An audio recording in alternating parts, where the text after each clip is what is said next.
come to Prime Minister's questions. Imran Hussain. Number one, Mr. Speaker. Prime Minister. Thank you, Mr. Speaker. This week we progressed our Borders Bill to deliver counter-terrorism-style powers to bring vile criminal smuggling gangs to justice. We also announced a further £350 million to get Britain building and deliver 1.5 million new homes our country desperately needs, including more affordable homes. We've slashed red tape that holds businesses and working people back, creating 10,000 more apprentices. This morning I have meetings with ministerial colleagues and others. In addition to my duties in this House, I shall have further such meetings later today. Imran Hussain. Thank you, Mr. Speaker. I was proud to have played my part in helping draft what has now become the Employment Rights Bill. A new poll shows 3/4 of the British public back the stronger rights for workers in the bill, including better sick pay. Yet that lot over there, the Tories and Reform, disgracefully voted against it. In fact, the Leader of the Opposition doesn't even believe in maternity pay or the living wage.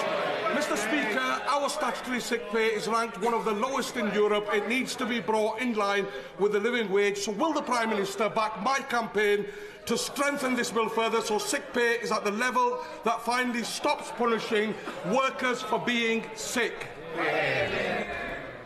Mr. Speaker, our plan for change delivers the biggest upgrade in workers' rights in a generation for our employment rights bill. Ending exploitative zero-hour contracts, ending the scandal of fire and rehire, extending statutory sick pay to 1.3 million employees. Of course, that's on top of the pay rise for 3 million of the lowest paid. I would have thought the Leader of the Opposition might actually sort of support day one protection employment rights, given where she's going, but she thinks maternity leave is excessive. Our plan is pro-worker and pro-growth. Leader of the Opposition, Kemi Badenoch. Mr. Speaker, the Conservative government established the Ukraine Family Scheme, and in total, over 200,000 Ukrainians, mostly women, children and the elderly, have found sanctuary in the UK from Putin's war.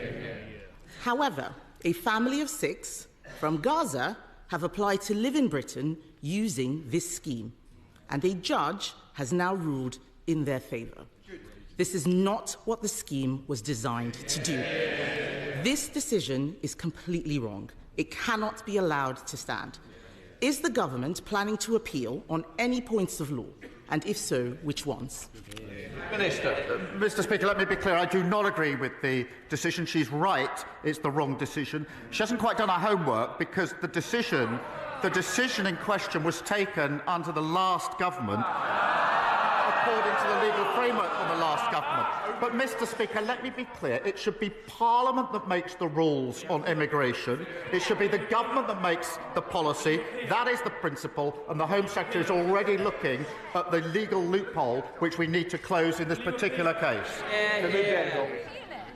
Mr. Speaker, he did not answer the question. If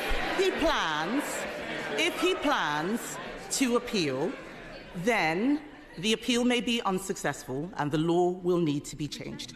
And if he does not appeal, the law definitely will need to be changed. He talks about a decision made under the last government. It was not made by the last government, it was made by the courts. The issue we are discussing today is about judicial decisions. We cannot be in a situation where we allow enormous numbers of people to exploit our laws in this way. There are millions of people all around the world in terrible situations. We cannot help them all, and we certainly cannot bring them all here. Will he commit to bringing forward that new legislation or amending his Borders Bill? Prime Minister. Well, Mr. Speaker, I've already said the Home Secretary has already got her team working on closing this loophole. We don't need to wait for that. We're getting on with that because we're taking control. They lost control of immigration. We had nearly 1 million people come into this country, had an open borders experiment. On a Monday of this week, they voted against increased powers to deal with those that are running the vile trade of people smuggling. Same old Tories, open borders, empty promises. Mr. Speaker, if the Prime Minister was on top of his brief, perhaps he'd be able to answer some questions. Given this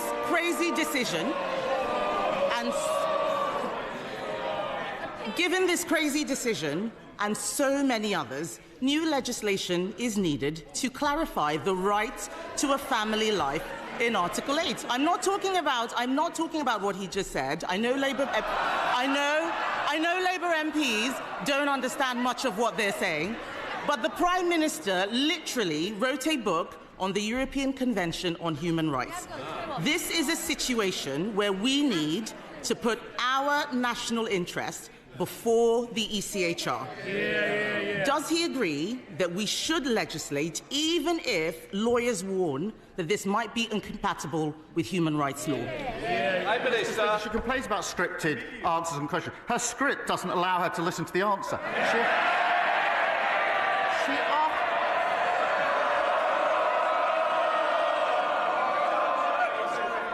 Prime Minister. She asked me if we're going to change the law and close the loophole in question 1. I said yes. She asked me again in question 2, and I said yes. She asked me again in question 3. It's still yes. Mr. Speaker, he didn't listen to question 1. I asked if he would appeal the decision. He did not answer that. He's not listening. He's too busy defending the international human rights law framework. Mr. Speaker, this case has arisen because a Palestinian came to the UK from Gaza in 2007. He is now a British citizen. This is precisely why we need to break the conveyor belt from arriving in the UK to acquiring indefinite leave to remain and then a British passport, and now a right to bring 6 family members here as well. Just last week, the Prime Minister bizarrely claimed that a British passport was not a pull factor for those coming to the UK. Will he now support our plans to toughen the process on indefinite leave to remain and make getting a British passport a privilege, not a right? Prime Minister. Speaker, they presided over record high levels of immigration. It reached nearly 1 million. It was a one-nation experiment in open borders. And she was the cheerleader. She was the one campaigning for more people to come and thanking her own side when they thwarted her campaign. So before she lectures us, I think she needs to reflect on her own record and her own record here. Mr. Speaker, he is the Prime Minister now. The people out there want to know what he is going to do about the situation. He needs to spend less time whining about the last government and do his job. I thought, Mr. Speaker, that the Prime Minister and I both agreed that Israel had a right to defend herself. Yet the judge in this case noted that the family were facing a humanitarian crisis, and I quote, as a consequence of the Israeli government's indiscriminate attempts to eliminate Hamas, and government lawyers accepted this. Is the Prime Minister allowing lawyers to change the position on Israel? And was this because of advice from the Attorney General? And if not, why on earth did government lawyers accept the argument that Israeli actions were indiscriminate? Prime Minister. They put the complete opposite argument. She talks about on top of her brief. She has no idea what she's talking about. I'll tell her again. We need to change the law. That's why the Home Secretary is already closing the gap. I know the script doesn't allow any adaptation, but this is getting tedious. Mr. Speaker, the Prime Minister has not read the judgment. I suggest that he does. There are very serious questions now. Being asked about the Attorney General, the Prime Minister's personal friend and donor. Even Labour ministers are concerned. One Labour peer, Lord Glassman, has called him the absolute archetype of an arrogant progressive fool. If we are serious about protecting our borders, we need to make sure we appoint people who believe in our country and everything we stand for. It is not clear the Attorney General does. The government is now recruiting a new Chief Inspector of Borders who lives in Finland and wants to work from home. This is not serious. Why should the British public put up with this? The individual in question was appointed in 2019 by the last government to a senior position. He then worked for 5 years from Finland. We've changed that, and he's now going to be working from the United Kingdom full-time. Finland under them. And she talks about the Attorney-General. She sat round the cabinet table with an attorney who was later sacked for breaching national security. Charlotte Nettles. Thank you, Mr. Speaker. Long-standing traders in the CPS Centre in Colchith were devastated to receive eviction notices, giving them just 28 days to vacate, entirely out of the blue and under spurious pretexts by the new owner, shell company Shivat Hananim Capital. So far, the owner and their legal representatives have failed to hear tenants' concerns and mine and to negotiate a way forward. So does the Prime Minister share my concerns at this situation, and will he set out our plans to protect independent businesses which are at the heart of our high street and communities? Yeah. Prime Minister. Well, thank her for raising this, which is obviously a real concern to businesses in her constituency. We do, Mr. Speaker, expect landlords to meet their obligations to make buildings safe, and we support robust enforcement action from the regulators if they fail to do so. I will make sure that she gets a meeting with the Minister to discuss what steps can be taken in the particular case to support the businesses that her constituents rely on. Leader of the Liberal Democrats, Sir Ed Davey. Thank you, Mr. Speaker. 8 years ago this week, the Allies began a pincer movement against German forces between the Ruhr and the Rhine. British and Canadian troops attacked from the north, Americans from the south. British, Canadian and American soldiers fighting shoulder to defeat fascists. 80 years on, President Trump seems to have forgotten all this. His tariffs against steel and aluminium will hit Canada the hardest and will also hit jobs and the cost of living in our country. So in reminding President Trump who America's true and long-standing friends and allies really are, will the Prime Minister also prepare a plan for tariffs in return, starting with tariffs on American electric cars? Prime Minister. Mr. Speaker, he's right to reference our history in the 80-year anniversary. Of course, we were fighting alongside the Americans, and that is amongst the reasons we have a special relationship. British steel is an essential part of our heartlands, and we will not abandon our skilled workforce. And it needs a level-headed assessment of the implications, which is what we're going through at the moment. But we will always put our national interest first and steelworkers first. Sir Ed Davey. Thank the Prime Minister for that reply. But it seems to me the way President Trump and his ally Musk are operating, they do need to hear strong measures and words from even their allies. And moving on to Ukraine, Mr. Speaker, if Ukraine is forced to surrender its own sovereign territory to Russia, it will be the greatest betrayal of a European ally since Poland in 1945. But President Trump says Ukraine may end up Russian, and he wants American money back. I think we all fear where this could end and the dangerous implications for our defence and our security. So can the Prime Minister reassure this House that he and other European leaders have given sufficient support to President Zelensky so that he can't be bullied by Trump and Putin into accepting a deal that will effectively hand victory to Russia?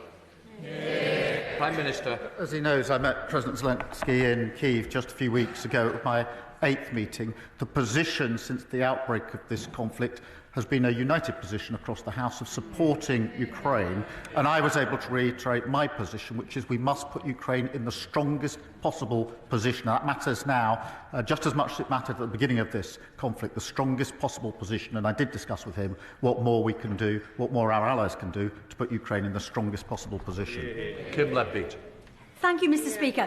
2 years ago, from the benches opposite, I published my Healthy Britain report, recommending a cross-departmental approach to improving health and wellbeing. Now that we're in government, I'm delighted that ministers have hit the ground running, because running is obviously very healthy for you. So will the Prime Minister confirm that last week's announcement of an increase to the public health grants, which will help local services focus more on prevention and early intervention, is just the start of a long-term strategy that will make Britain healthier, happier and more productive, reduce pressure on the NHS and promote growth. Well, I thank her for highlighting the important role that local communities play in supporting healthy lifestyles. I'm delighted, Mr Speaker, we're providing almost £4 billion for the local health services that people rely on, and that's things like health visitors, stop smoking services and drug abuse treatments. I'll make sure that she meets the relevant minister to discuss. Saoirse Eastwell. Thank you, Mr Speaker. Prime Minister, I get it. Nobody wants to get into a trade war. But, you know, unlike Peter Mandelson, sometimes you've got to stand up for what you believe in. My friends here in the DUP have learnt nothing from their mistake of backing Brexit and think that tariffs are a laughing matter. No. But would you agree with me that actually we need to stand up for ourselves, we need to back our workers, we need to back our businesses, not just in Lagan Valley, but indeed across the UK? Yeah. Well, yes, of course. The US and the UK share a strong and balanced trading relationship. We invest hugely in each other's economies, and we will continue to work closely with President Trump to boost growth and to create jobs. And I reassure her we will always act in the best interests of businesses and working people across the whole of the United Kingdom, including, of course, Northern Ireland. Lynn Corgill. Thank you, Mr Speaker. I was baffled on Monday that, given the chance to support legislation backed by the National Crime Agency to crack down on criminal smuggler gangs and secure our borders, the parties opposite, the Conservatives and Reform, linked arms in the voting lobby to vote against it. The Conservatives spent 3 years and £700 million on their ludicrous Rwanda scheme and saw 4 volunteers returned. Does the Prime Minister agree with me? There is only one party that is serious about repairing our broken immigration system. Yes, Mr Speaker, and let me remind them what they voted against earlier this week in our Borders Bill. They voted against, that's Reform and the Tories, they voted against making it an offence to organise the buying, selling and transport of small boats, against making it an offence to endanger lives at sea, against and powers to arrest suspected people smugglers before the smuggling takes place. They voted against. They voted for open borders, both of them. Thank you, Mr Speaker. Last week, the Prime Minister gave yet another threadbare excuse for why he and his North London lawyer friends are giving away the Chagos Islands. Mr Speaker, this is his decision, and he must own it. More importantly, he can't tell us, the British taxpayer, how much this is going to cost. Is it £9 billion? Is it £18 billion? Is it £52 billion? The Times have called this botched deal insane. Members of his own cabinet reportedly think it's impossible to understand. And one of his own MPs think it's the worst thing the Labour Party have ever done. So could the Prime Minister tell us which word he thinks best describes this deal? Mr Speaker, I set out the position in relation to the Chagos Islands last week. I also offered the Leader of the Opposition a briefing on this, a high-level briefing. She still hasn't taken me up on that briefing. They're asking questions without wanting to know the facts. It's extraordinary. Mr Speaker, someone who wants to be Prime Minister does not want to know the facts, even when she's offered a high-level briefing. He'd be better informed if she took me up on the offer of a briefing. Thank you, Mr Speaker. The Prime Minister will, I'm sure, want to congratulate Newcastle United on reaching the League Cup final after Arsenal's exit. But will he also, in what is National Apprentice Week, will he also congratulate the 600 apprentices learning trades from welding to quantity surveying as part of the Tyne Bridge restoration programme? And whilst I know he can't confirm bridging the funding gap left by the Tories, will he confirm that he is looking forward to seeing the Tyne Bridge restored in time for its 100th birthday in 2028? Well, look, I'm going to struggle to sound delighted with the results of that particular football match, but look, it will be a special day for Newcastle fans. But the Tyne Bridge is an iconic North East landmark, and I congratulate the apprentices who are helping to restore this vital piece of infrastructure. As usual, the Tories made empty promises that they had no intention of keeping, including £2.9 billion worth of transport commitments that were never funded. We will look at the capital projects around the spending review and let her know as soon as we can. Liz Jarvis. Thank you, Mr. Speaker. My constituents, Peter and Maureen, have been married for 70 years. Peter is 93, and for the past few weeks he has been stuck on a hospital ward, waiting to go home because a care package hasn't been arranged. Peter is missing home and missing Maureen. So will the Prime Minister reassure my constituents that the social care crisis will be tackled this year? Yeah. Well, can I thank her for raising this issue and the particular case of her constituents? And I also need to know this is deeply personal to her, and if I may, I extend my deepest sympathies to her and her family for their loss. We have taken immediate action on social care, already delivered £3.7 billion of additional investment, working on the first ever fair pay agreement for the sector and, of course, boosting the carers allowance. I invite her and everybody to work with the House on the longer-term reform that we need. Thank you. Julie Mims. Thank you, Mr. Speaker. James Rennie is an outstanding specialist school in the heart of my Carlisle constituency. Having converted every spare corner into classrooms, exceeded its published admissions numbers, and already having 43 applications known for this September, it is literally bursting at the seams. It cannot expand any further, and what is clearly needed is a new specialist school for North Cumbria. What assurances can the Prime Minister give my constituents that his government will put children before ideology and allow local authorities to tackle the shortage in SEND provision? Well, I thank you for raising this vital issue. It's not the first time it's come up. We are supporting mainstream schools to increase SEND expertise whilst also establishing dedicated SEN units. Because we need to make sure that special schools also can cater for those with the most complex needs. So we're working on this. It's come up time and again, but we are doing that vital initial steps. Thank you, Mr. Speaker. Dorothy House is an amazing hospice that supports terminally ill people in Frumeney, Somerset and their families, including my good friend Lisa. Next year, Dorothy House will be looking forward to celebrating 50 years of service, but they will also be facing an additional cost of £422,000 thanks to increases in employers' national insurance. Will the Prime Minister commit to meeting with me and representatives of the hospice sector to hear first-hand the impact of NICs and to work with them to find a solution? Prime Minister. Mr. Speaker, everyone deserves high quality and compassionate end-of-life care. The honourable member knows we inherited a £22 billion black hole in our public finances.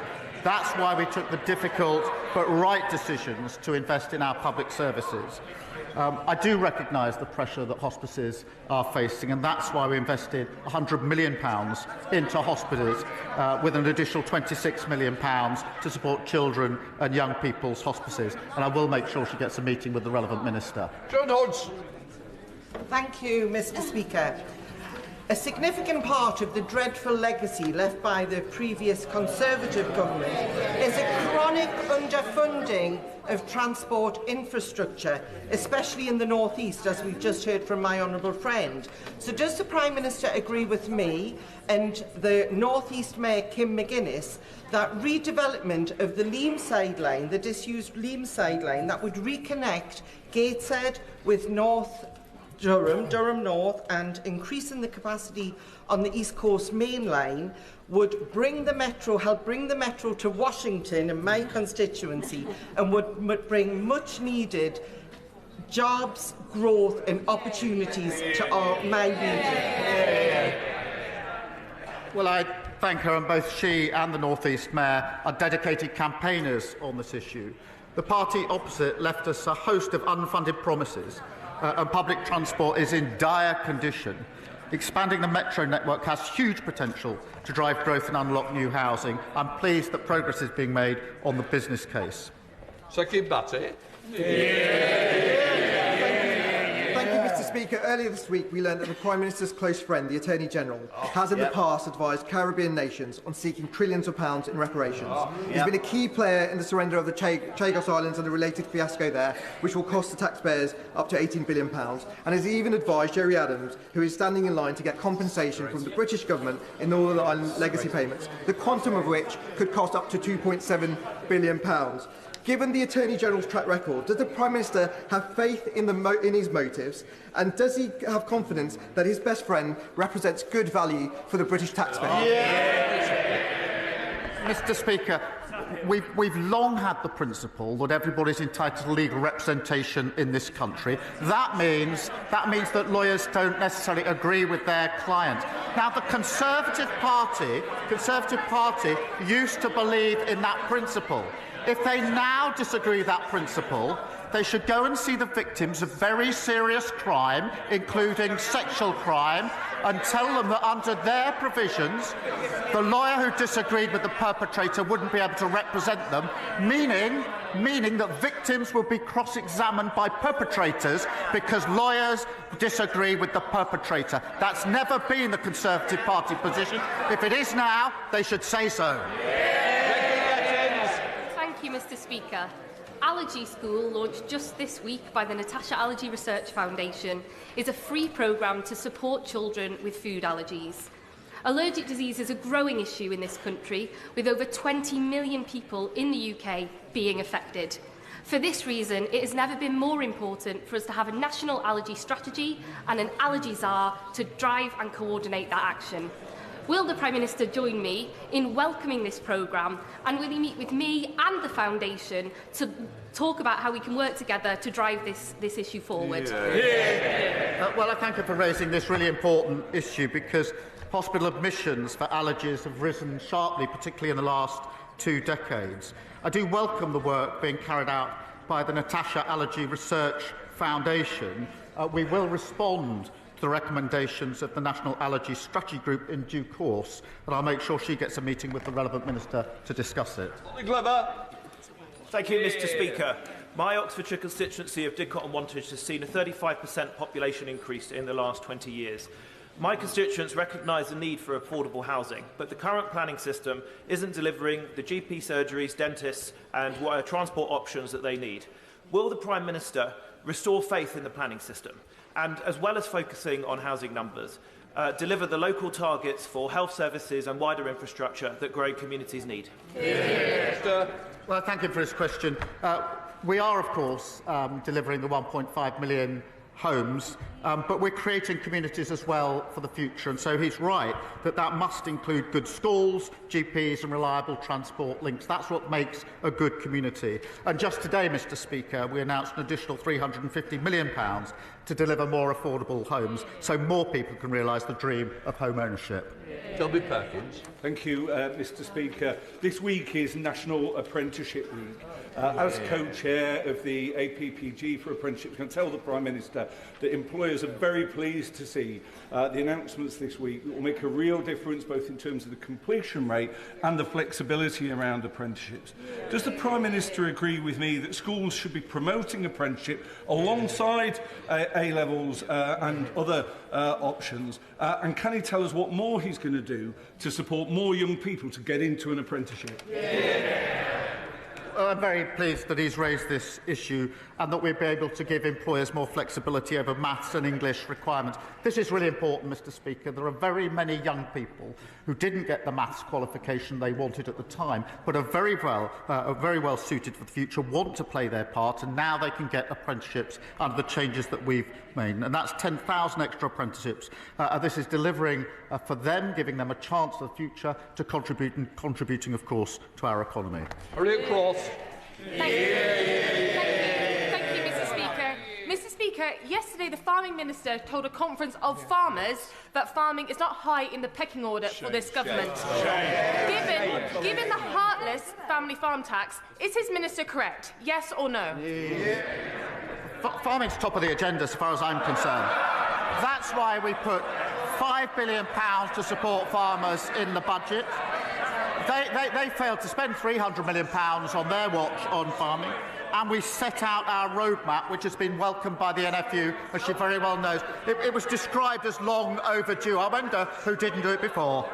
Mr Jewist, I'm sure you don't want to be leaving today. It's not the best way. Right. Natasha Islands. Thank you, Mr Speaker. As a graduate of the Croydon Youth Philharmonic Orchestra, the Prime Minister will know that youth services can broaden a young person's horizons beyond what they could ever imagine. But with national spending on youth services seeing a 73% decline since 2010, can the Prime Minister outline how this government will bring youth services back into our communities? Will he look at giving them the statutory protections they deserve? And will he visit Croydon East to see firsthand the vital role these services play in my constituency? Well, Mr Speaker, my days in the Croydon Youth Philharmonic Orchestra were a long time ago now. But we do fully recognise the importance of youth services to help young people save lives and live safe and healthy lives.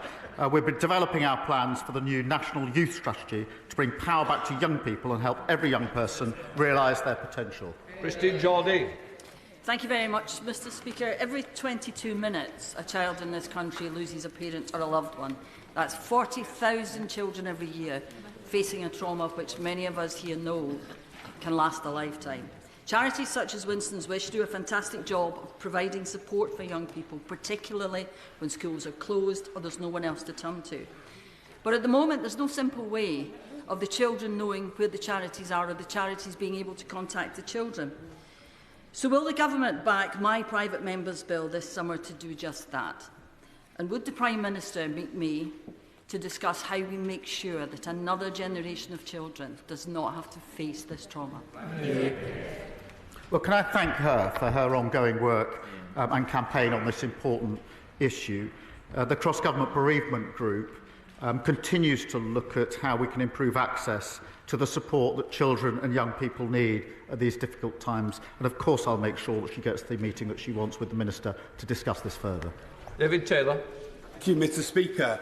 Yesterday marks the 20th anniversary of the launch of the Make Poverty History campaign, and a fantastic speech for all of us that were there, delivered by the late, great Mandiba.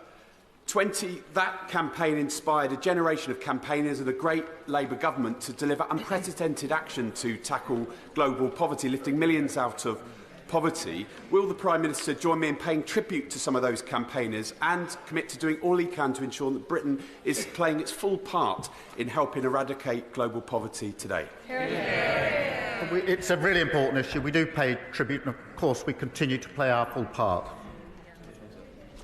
Alex Bloor. Thank you, Mr Speaker. Basingstoke Hospital, used by half of my constituency of North East Hampshire, has had its rebuild delayed by 15 years, despite no ministerial visit to see the worsening conditions there. The cost of maintaining the hospital for those 15 years is estimated to be almost as much as the rebuild itself. So can the Prime Minister explain the logic of making taxpayers pay twice? Mr Speaker, her constituents are right to be frustrated about the empty, unfunded promises that were left behind by the Conservatives, a point made by her and, of course, by the Labour MP for Basingstoke.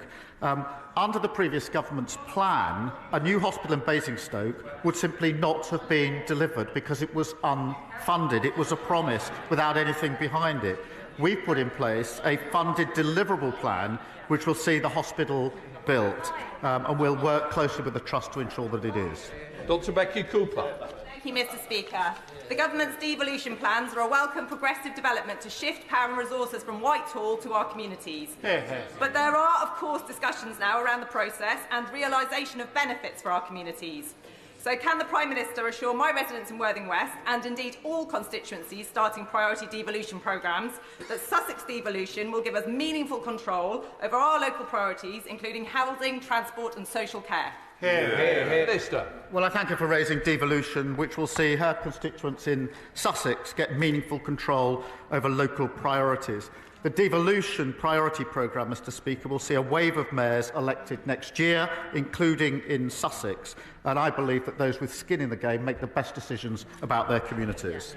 Final question, Andrew Mitchell. Thank you, Mr Speaker.